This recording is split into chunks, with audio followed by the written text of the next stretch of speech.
Hello, welcome back to the channel.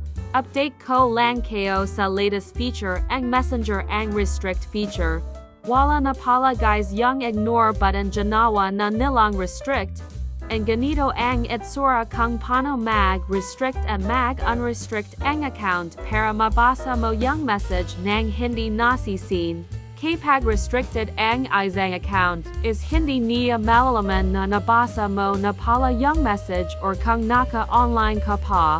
Also, makikita mo real-time yung typing and chat niya haha may new cheating na mga akla shiro wag kayo mang cheat be kind ha.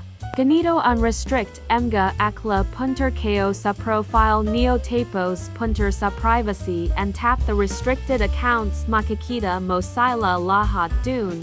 Ayan ganyan diba kita mo nakakat in real-time banga. Pwede mo na mabasa nang hindi nasazin be. Subscribe now for more Facebook tutorials. Ang tanong ko be anong mas maganda ignore or restrict feature comment below. Mas bag ko yung restrict feature be ko. Thanks for watching, subscribe now. Bye.